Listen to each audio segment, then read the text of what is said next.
د خلکو غبرګونونو او پیغورونو نتیجه ورکړه.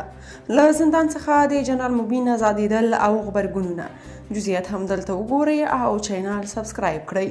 جنرال مبین د طالبانو د استخباراتو له بند څخه آزاد او خپل کور ته ورسېد. هغه په دې اړه یو شمېر ټویټونه کړي چې دلته یې تاسو سره شریکو. مبین لیکلي د ځینو مشکلاتو له وجې د میډیا څخه لرې وم. اسلامي امارت زما کور دی، مشران مو د سترګو تور دي. هیڅکله به له خپلې مبارکې ادعایي او تګلارې منحرف نشم انشاءالله. زه روغ جوړ او د مظلوم ملت په خدمت بوخت یم. افغانانو له کلونو وروسته د آرام څاه اخیستې. دلته په قوي هوډ عهد شوی چې هیواد کې به د اسلامي نظام ترڅنګ د بیا رغونې، آبادۍ او په پښو درېدو لپاره کار کوو او دا هیواد له محتاجۍ څخه راباسو انشاءالله. د اسلامي امت ټولې هیلې او ارمانونه تر موږ پورې تړلي. موږ ژمن یو چې په خپلو کړو ژمنو وفا او په خپل کړي تعهد ودرېږو. خپله تګلاره او مسیر به تعقیبو او د راپاتې امانت نظام ساتنه به په خپلو وینو کوو انشاءالله.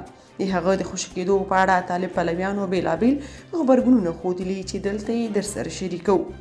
واحد فقیري لیکلي د جنرال مبین ازادېدل ښه خبر دی، خو د هغه توقیف ډېر سوالونه راپورته کړي. خپل منځي اختلافات لا زیاتېږي.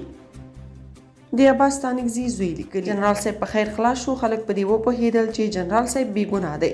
جنرال صاحب د ملت خواخوږی او زړه سواندی مشر دی. الله جل جلاله دې تل سرلوړی او کامیاب لري په هر ډګر کې.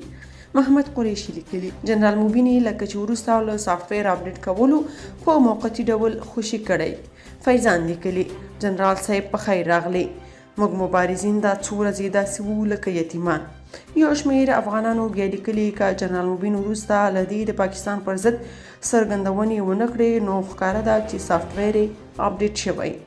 که تاسو په دې اړه څه نظر لرئ په کومنټ کې شریک او چینل سبسکرایب کړئ.